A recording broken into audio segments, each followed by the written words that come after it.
Здравейте на всички, които в този горещ юлски ден дойдохте да разгледате нашето училище след края на първия етап от промяната му.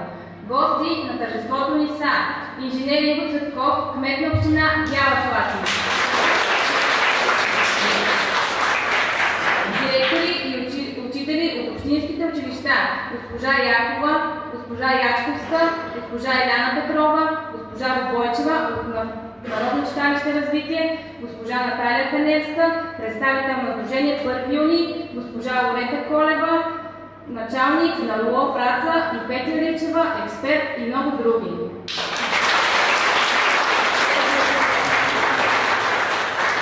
За изминалите 100 години професионална агротехническа гимназия Никола Йонков Вапцаров е събрала опит, зрялост и спомени, които са изградили стабилен мост във времето. По този мост са преминали хиляди ученици. В професионална гимназия учениците придобиват диплома за средно образование и свидетелство за професионална квалификация. Пак Никола Йонков Вапцаров обучава ученици по специалностите механизация на селско стопанство, компютърна техника и технологии, икономическа информатика, спедиция, транспортна и складова логистика, експлоатация на автомобилния транспорт. Днес училището е една от най-авторитетните образователни институции в община Бяла Слатина в областта. Доказателство за това са успехите на нашите ученици в различните области на науката, изкуството и спорта. Сградата на теоретично обучение разполага с технологичен STEM център, с компютърни кабинети и лаборатории. Всяка учебна стая е оборудвана с интерактивен дисплей, което допринася за качествено обучение по всички предмети от общообразователната и професионална подготовка. Променената визия на нашето училище стана възможна с помощта на Light Solar Charity с проекта "Обичам моето училище" и екип от учители от ПАК, начело с нашия директор госпожа Лиляна Бениска.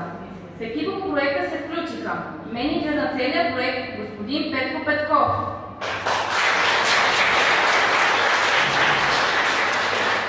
фотограф Христо Христов, декоратор Павлина Цветкова, Мирена Петрова и литератор с Моника Пеева и ученици. Специални благодари са за помощта на Красимир, Радослав, Теодор Тошев, Владимир, Крум и Илян. Благодарим! Проектът "Обичам моето училище" е свързан с изработването на интересен интериорен дизайн на училищата. Красивите изображения, фототапети ще вдъхновят възпитаниците ни да търсят нови знания и да вярват в мечтите си. Стаите, коридорите и фоайетата са естетично украсени и в тях витае красива атмосфера. Организирани бяха доброволчески групи от ученици и учители, които да помагат за реализирането на проекта. Всяка стая има индивидуален фототапет, който ще отговаря на изучавания предмет. За допълнение, кабинетите са оборудвани с специално брандирани чинове с името на училището. Чрез различни изображения на фототапетите, учениците ще пътуват в света на историята, географията, литературата, биологията, химията, английски и математика. Смяната на визуалната среда всеки учебен час ще прави денят на учениците по-лек и разнообразен в училище. Ще бъдат създадени кътове, които ще пречистват въздуха в класната стая и коридорите на гимназията. Ползи от проекта. Обликът на гимназията ни ще се промени и след като започне работа по проекта "Обичам моето училище". Създава се отговорност на учениците за опазване на училищната среда. Дава се шанс на децата да се изразят. Създава се екипност, обучение в грижата за цветята. Децата се въодушевяват и подтикват към креативност. Различното в нашето училище е, че имаме специални предмети и учебни кабинети за тях. В нашето училище се усети промяна. Дейностите по проекта ще продължат постепенно още една година, като малко по малко всички заедно ще сглобим парченцата на новата ни визия. Тогава ще можем съвсем искрено да кажем "Обичам моето училище", защото в голямото му тяло сме втъкнали по малко от себе си. Ето защо мисията на професионална агротехническа гимназия Никола Йонков Вапцаров е да създаде личности, уверени в знанията и уменията си, отговорни граждани, бъдещи лидери, които в живота си се водят от почтеност и честност, от уважение към другия, от съпричастност. За нас е важно да вградим в учениците желание за учене през целия живот, да формираме формираме умения за критично мислене, за творчество, за взимане на правилните решения в трудни ситуации. Ние сме общност и знаем, че ако искаш бъдещето да е различно, развивай се с нас. Давам думата на директор на професионална агротехническа гимназия Никола Вапцаров, Бяла Слатина, инженер Лиляна Бенинска.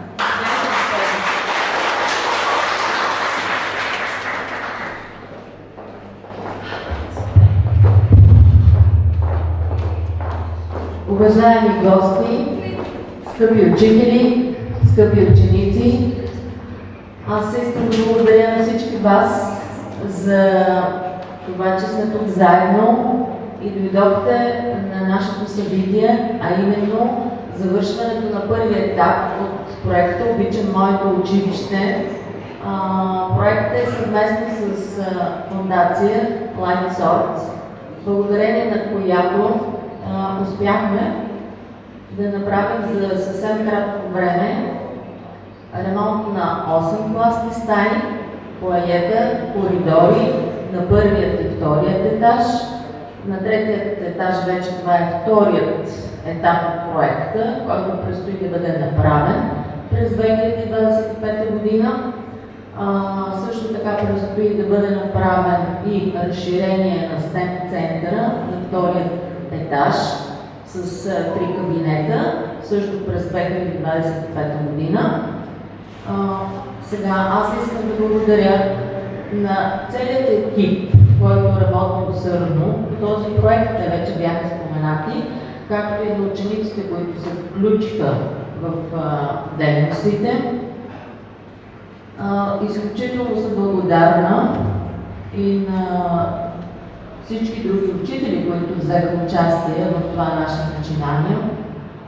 Фототапетите, които са дарение от Life Sorts, са едно прекрасно и вдъхновяващо нещо за класните стаи. Те носят съответните послания за всяка една от тях. Съответно за професиите, които са в нашето училище. Строително-монтажните дейности бяха съвместно Райкомерс, на които им благодаря. Дизайнът на цялото училище е съвсем безплатен и е също от Life Sorts. Те имат прекрасни дизайнери и прекрасни организатори. За по-големи подробности аз искам да дам думата на господин Петков, който е менеджер по проекта. Заповядайте, господин Петков.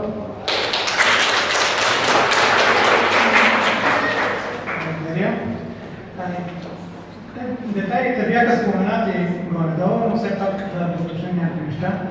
Първо, този проект, той е един голям проект, но той е съпътстван от редица по-малки проекти. Като съвместно с този проект ние засадихме близо 400 дръвчета, част от които са в двора на училището, друга част са на терен близо до училището, определено по общината. Всички учители и ученици се включиха в това нещо.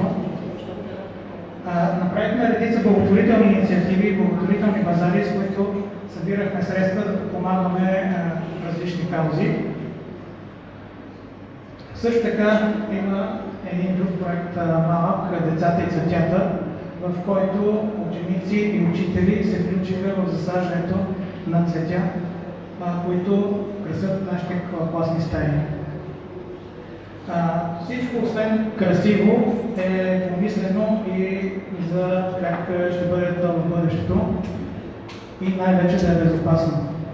Тези тапети, не всеки се представя тапети, но тези тапети не са само тапети, те са специален материал, който е антиалергичен, също така е негорим и редица други сертификати има, които да се грижат за здравето на нашите ученици и да ни им вредят най-вече.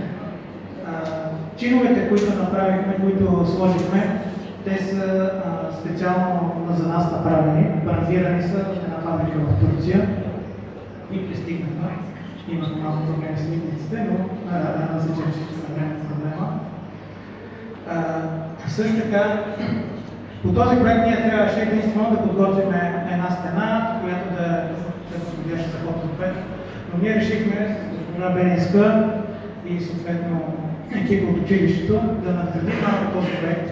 И освен тази една стена, ние го разширихме, всъщност не малко, защото направихме цялата ремонт, основа ремонт всички помещения, както на класните стаи, така и на фоетата и на коридорите. Всичко е направено със смисъл за бъдещето, да е приятно, да е комфортно и най-вече учениците да се чувстват добре, както и учителите, разбира се. С това мисля, че вие малко ще го разгледате, но мисля, че сме постигнали голяма част от целите, които си поставихме в началото. И се надявам на всички да ви хареса. Благодаря.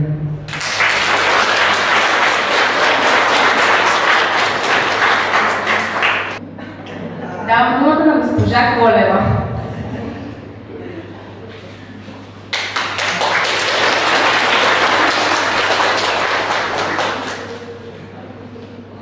Уважаема госпожо Бенецка, уважаеми член Цветков, уважаеми колеги, скъпи ученици. За мен е изключително удоволствие да присъствам на днешното събитие, в което се отбелязва нова крачка в обновяването на средата и създаването на пълноценни условия за обучение и възпитание на вашите ученици. Избрах да присъствам на него, защото бих искала да засвидетелствам уважение към усилията, към грижата и отговорността, които се проявяват през последните години към това училището да бъде привлекателно място и да бъде в такъв вид и да бъде създадена такава среда, която да мотивира учениците за почетен труд и за постигане на образователни резултати. Аз помня това училище в друг вид и съм сигурна, че създадената среда във всички случаи ще допринесе за това вашите ученици да са по-успешни и съответно да имат много по-пълноценна и професионална, а също така и личностна реализация. Затова бих искала да поздравя всички, които са работили по този проект и които всекидневно полагат усилия за това учениците да имат своите успехи.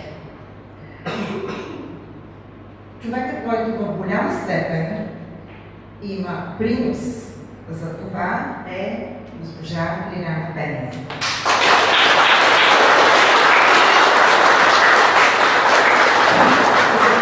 Позволете от името на регионалното управление на образованието да връча на госпожа Бенецка почетен плакет за нейното отговорно управление на образователната институция и принос в създаването на благоприятна среда за учене и изяви на учениците.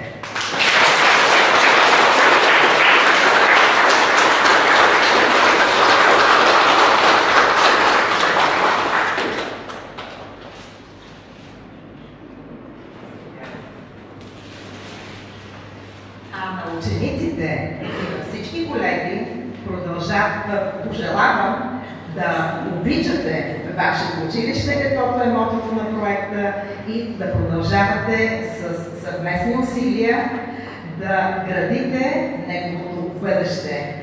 Изразявам нашето уважение и към община Бяла Слатина, която винаги и неизменно е подкрепяла всичко, което се прави със смисъл за бъдещето на учениците от община Бяла Слатина. Успех на всички!